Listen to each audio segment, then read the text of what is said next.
So what is up all beautiful people, welcome to my channel. मेरा नाम है Dil and how is everyone guys. मेरी bike का 10,000 kilometres complete हो चुका है, आप सबको पता है। And the bike is here. जब मैं नेपाल का राइड कंप्लीट करके आया था तो ऑलमोस्ट 9,000 किलोमीटर्स हो चुके थे। देन गोवा राइड किया, 10,000 किलोमीटर कंप्लीट हो चुके थे। बट देन 10,000 किलोमीटर से पहले मैंने सेकंड सर्विस करवा लिया था, क्योंकि बाइक में कुछ थोड़ा बहुत प्रॉब्लम्स था, वो मेरे को सॉल्व करवाना था। बहुत से लोगों ने मेरे को इंस्टाग्राम कमेंट सेक्शन में पूछा है कि 10,000 किलोमीटर्स का आपका पर्सनल रिव्यू बताइए।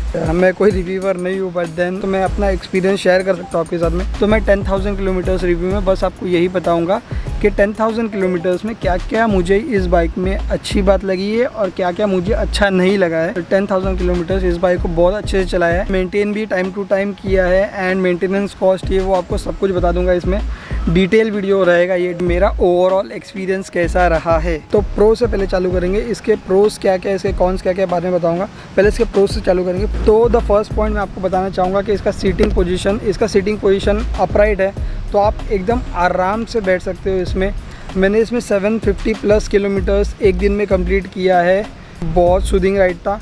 हाँ, थक जाते हैं वो बात अलग है, बट बैक पेन इसमें बिल्कुल नहीं होता। इसका सस्पेंशन इतना वाव है कि बैक पेन आपको बिल्कुल फील ही नहीं करवाएगा। और ये सीट, इसका कुशनिंग है जो, ये बहुत सॉफ्ट है, तो आपका बम भी ज़्यादा हर्ट नहीं करता है। मैं बोलूँगा, क्योंकि ऑलमोस्ट 200-300 किलोमीटर्स के बाद में कोई भी बाइक को मेरे को लगता है कि उसमें बम आपका हर्ट होगा ही होगा। अगर आप कंटिन्यू चलाओगे 12-16 घंटे तो बम हर्ट करता ही है। तो ये था मेरा first point, which was comfort. तो कंफर्ट के मामले में मतलब ये hands down this is by far the best bike. Touring के हिसाब से मेरे लिए बेस्ट बाइक ही है। तो द सेकेंड पॉइंट इज़, इस पर आप जब बैठते हो ना तो बिग बाइक फील आती है। आपको ऐसा बिल्कुल नहीं लगेगा कि आप 300 सीसी की बाइक चला रहे हो। एंड सामने वाले आपको देखेंगे ना, उनको भी नहीं लगेगा कि 300 सीसी की बाइक है, अनलेस एंड अनटिल आप बताओगे उनको। तो बिग बाइक फील मिलता है आपको 300 सीसी में, छोटे पैकेज में बड़ा धमाका। और हाँ, आई कैचर है। जहाँ भी आप जाओगे तो लोग पूछेंगे। बाइक लॉन्च होके 1-1.5 साल हो चुका है, बट फिर भी अगर आप अभी भी बाहर निकलते हो ना तो लोग आपसे पूछेंगे कि भाई कितने की बाइक है, कौन सी बाइक है, कैसी बाइक है। लोगों को क्यूरियोसिटी ज़्यादा होती है, और BMW का बैच देखे तो लोग पूछते हैं भाई। तो द थर्ड पॉइंट जो मैं आपको बताना चाहूँगा कि इसका हीटिंग इशू मेरे को अब तक बिल्कुल भी नहीं हुआ। मैंने बताया आपको 750 किलोमीटर्स एट अ स्ट्रेच चलाया है, तो मेरे को बिल्कुल भी हीटिंग इशू नहीं हुआ। जो आप पैर यहाँ पे रखोगे ना तो हीटिंग शायद यहाँ से निकलता होगा, मेरे पैर पे बिल्कुल नहीं आता हीटिंग इशू आपको बिल्कुल नहीं आएगा इसमें, मेरे को बिल्कुल नहीं आ रहा है हीटिंग इशूज़। तो अब फोर्थ पॉइंट के बारे में बात करेंगे। फोर्थ पॉइंट है इसका सस्पेंशन, जो कि बहुत ज़्यादा बढ़िया है। बहुत छोटे मोटे खड्डे, छोटे मोटे स्पीड ब्रेकर, आपको पता भी नहीं चलेगा।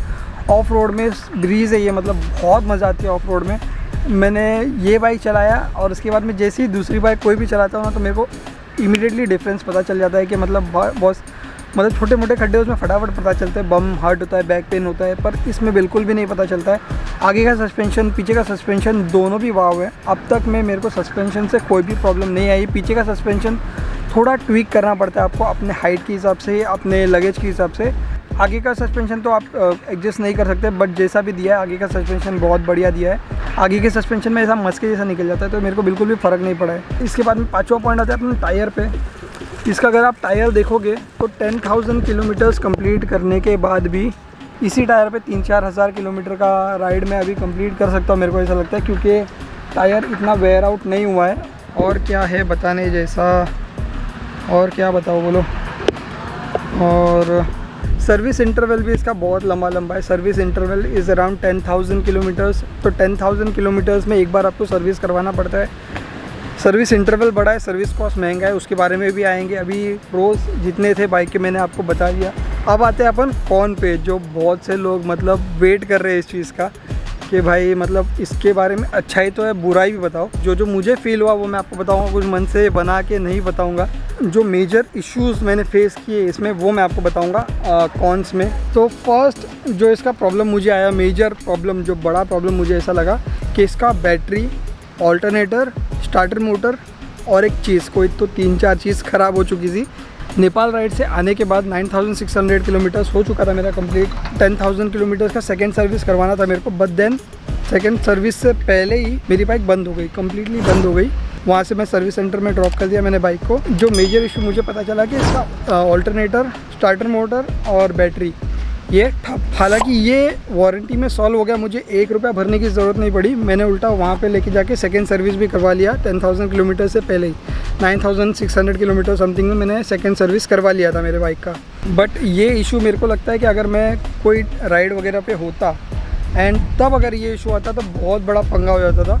एंड ये इशू सिर्फ मुझे नहीं आया है, बहुत से लोगों को आया है ये इशू। मेरे को ऐसा लगता है कि BMW को शायद सभी बाइक को रिकॉल करना चाहिए था और ये इशू सॉल्व करके देना चाहिए था। सोचो अगर किसी मेजर जगह पे, जैसे मैंने सोलो ट्रिप किया था नेपाल का मैंने, अगर उस ट्रिप के बीच में ये कहीं पे बंद हो जाती तो मेरी तो हालत ख़राब हो जाती। कोई नॉर्मल मैकेनिक हाथ लगाने को भी रेडी नहीं होता इस बाइक को।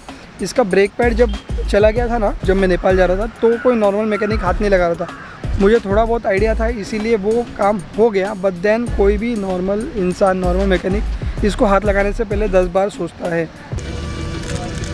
ये मेरे पास है, मैं देता हूँ। खाली ये खोलना, इसको निकालना, अंदर करके उसको लगा देना। आता है ना डिस्पैच चेंज करने भाई। अब सेकंड कौन मैं इसमें बताऊंगा जो मेरे को बिल्कुल पसंद नहीं है, जो फर्स्ट गाड़ी ख़रीदा तब से लेकर अब तक।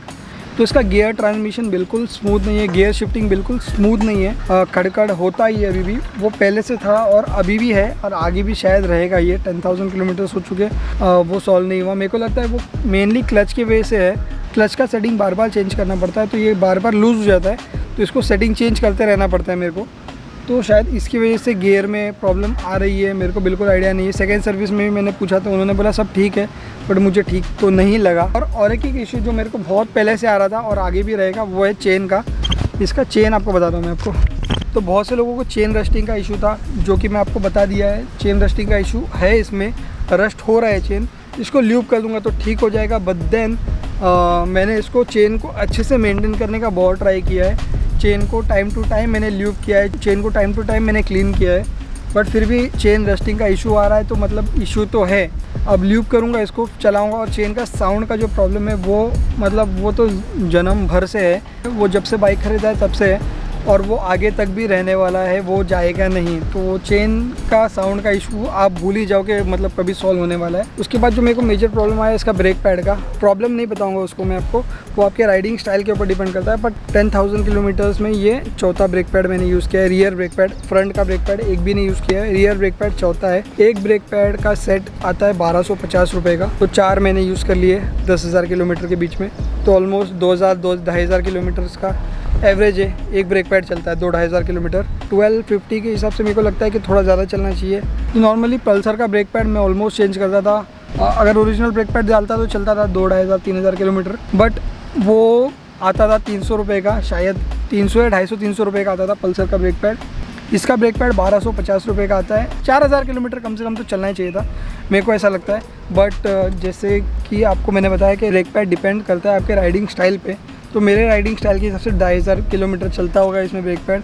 और फिर उसमें मुस्तांग राइड भी आया है, उसमें ऑफ रोडिंग भी किया है मैंने, और लॉन्ग टूर्स भी किया है। तो mix riding style, of road and on road. अगर आप सिर्फ ऑन रोड चलाओगे तो मेरे को लगता है थोड़ा ज़्यादा ही चलेगा आपको। मेरा ऑफ रोड ऑन रोड दोनों था, तो यूज़ हो गया है मेरा अच्छा खासा। ब्रेक पैड के बाद में आते हैं इसका हेडलाइट बल्ब, जो कि उड़ चुका है। डिपर बंद हो गया है, अपर ही चल रहा है सिर्फ, तो वो एक प्रॉब्लम आ गई, उसको अभी मुझे चेंज करना पड़ेगा। ये फ्यूज़ हो गया अपने आप, पता नहीं कैसे, बट देन हो गया। बहुत जल्दी मेरे को लगता है उड़ गया। मैंने अक्टूबर में बाइक खरीदी थी, ऑलमोस्ट अभी 9 महीने हो गए बाइक खरीद के मुझे। इसका tank is around 11 litres. Long distance tour करोगे, 750 किलोमीटर मारोगे तो 3 बार टैंक फुल करवाना ही पड़ेगा आपको, एंड बच जाएगा लास्ट में थोड़ा सा, बट 3 बार फुल करवाना ही पड़ेगा। तो मेरे को लगता है अगर 14 लीटर का टैंक होता ना इसमें अगर, तो सही होता। बट अभी 11 लीटर में भी आप काम कर सकते हो, जैसे मैंने किया है। नेपाल का पूरा राइड कंप्लीट कर दिया था, कोई प्रॉब्लम नहीं है। मेरे को भरवाना पड़ता है बार बार, स्टॉप्स ज़्यादा लेने पड़ते हैं, बट काम हो जाता है। वो तो 10 लीटर में भी होगा। तो इसके बाद का जो मेजर इश्यूज़ मेरे को ऐसा लगता है कि सब लोग फेस करेंगे। मेजर इशू मैं आपको बताना चाहूँगा कि वो है मेंटेनेंस। सर्विस इंटरवल, जैसे मैंने आपको बताया 10,000 किलोमीटर्स में एक बार सर्विस करवाना है आपको। बट जब आप 10,000 किलोमीटर्स में एक बार आप सर्विस करवाओगे इसको, तो इसका सर्विस कॉस्ट जो आपको आएगा वो अच्छा खासा आएगा। 300 सीसी की बाइक को लेकर अगर आप मेंटेनेंस कॉस्ट की बात करें तो मेरे को लगता है इसका मेंटेनेंस कॉस्ट हायर साइड पे है थोड़ा। तो इसका जो फर्स्ट सर्विस कॉस्ट मेरे को आया था वो था अराउंड 5763 5763 था first service cost. And then इसका सेकेंड सर्विस जब मैंने करवाया 9600 किलोमीटर्स पे, जब गाड़ी बंद हो गई थी मेरी और मैं सर्विस सेंटर ले गया था, तो उन्होंने बोला कि सर्विस भी करवा लो, अब टाइम हो चुका है ऑलमोस्ट। तो सेकंड सर्विस का कॉस्ट मेरे को पड़ा 7906 रुपीज़। सेकंड सर्विस का कॉस्ट ये थोड़ा कम है क्योंकि उनके पास में जब मैं सेकंड सर्विस करवा रहा था ना, तो उनका जो बाइक वॉश का सिस्टम था वो बंद था, तो इसीलिए मेरे 670 रुपये बच गए। 670 रुपये वॉशिंग के लगते हैं इसके, वो मेरे 670 रुपये बच गए। अगर वो 670 रुपये आप ऐड करते हो तो 8500 रुपये समथिंग होता है। तो सेकंड सर्विस का कॉस्ट आपको उतना ही पड़ेगा, 8500 रुपये समथिंग। अगर आप वॉश नहीं कराओगे तो 7900 रुपये, जैसे मेरे को हुआ था। 300 सीसी की बाइक को देखकर मेरे को ऐसा लगता है कि ये थोड़ा हायर साइड पे है। 300 सीसी की बाइक में थोड़ा कम होना चाहिए था सर्विस कॉस्ट। ये ऑलमोस्ट आप हायर एंड की बाइक आप करोगे ना, तो 10-12 हज़ार रुपये जो खर्चा आता है ना, तो उसी रेंज में पहुंच गया ये। 300 सीसी की बाइक में अगर 8500 कोई खर्चा कर रहा है, तो 1000 सीसी की बाइक में 10,000 खर्चा करने में कोई बड़ी बात नहीं, मेरे को ऐसा लगता है। तो सर्विस कॉस्ट थोड़ा हाई है। स्पेयर पार्ट्स इसके एक्सपेंसिव साइड में, जैसे मैंने आपको ब्रेक पैड का बताया 1250 का है, और नॉर्मल बाइक का लेने जाओगे तो 300-400 रुपये में ब्रेक पैड आ जाता है। बट देन अगर आप BMW खरीदोगे ना, तो फिर आपको ये सब चीज़ मतलब ना ही सोचो तो सही है। ऑलरेडी BMW का ब्रांड आपको मिलता है, ब्रांड लोगे तो पैसे ऑलरेडी महंगे पड़ते हैं, बाइक महंगी है, सर्विस ऑलरेडी महंगा, सबको पता है। तो अगर आप ले रहे हो तो आपने कुछ सोच समझ के लिया होगा। मैंने सोच समझ के लिया था, तो इसीलिए मेरे को इतना इशू नहीं आया, क्योंकि मैं ऑलरेडी प्रिपेयर्ड था। बट बहुत से लोग बस बाइक ले लेते हैं, उसके बाद में उनको नहीं पता होता है। ये वीडियो तो मैं इसीलिए बना रहा हूँ क्योंकि बहुत से लोगों ने मेरे को कमेंट सेक्शन में भर दिया था कमेंट, एंड इंस्टाग्राम पे मैसेज इतना कर करके पूछा है कि भाई बताओ बताओ बताओ। तो इसलिए मैंने सोचा कि सारे पॉइंट्स कवर करता हूँ। ओवरऑल मेरा बाइक का अगर आप एक्सपीरियंस पूछोगे तो वो है एक्सीलेंट। जो ये सारे प्रॉब्लम्स आने के बाद भी मेरे को बाइक से जितना एक्सपेक्टेशन था, बाइक उस पर खरी उतरी है। तो दिस वाज माय एक्सपीरियंस, मेरे प्रोज एंड कॉन्स जो मैंने आपके साथ में शेयर किया है, एंड मैंने वो सारे पॉइंट्स भी क्लियर किए हैं जो मेरे को लगता है कि आपको यूज़फुल रहेंगे। और बाइक लेने से पहले, बाइक लेने के बाद आपको यूज़ आएगा वो सारे। अगर एक्सेसरीज़ मैंने जो जो लगवाया है इसमें, अगर आपको वो लगवाना है एक्सेसरीज़, तो आई बटन पे मैं आपको लिंक दे दूंगा, जाके क्लिक कर लेना। एंड ऑल्सो अगर आपने नेपाल की सीरीज़ नहीं देखे है तो आई बटन पे लिंक दे दूंगा, डिस्क्रिप्शन में प्लेलिस्ट का लिंक डाल दूंगा, आप जाके नेपाल और गोवा के राइड एंजॉय कर सकते हो। So guys that's all for now. I hope you guys like this video. अगर आपको वीडियो अच्छा लगा होगा तो please hit the like button below and do subscribe to my channel guys. You can also follow me on Twitter, Instagram and Snapchat. Links are in the description below टू जन bye take care and मच चाहते रहो। चलो guys, bye, take care.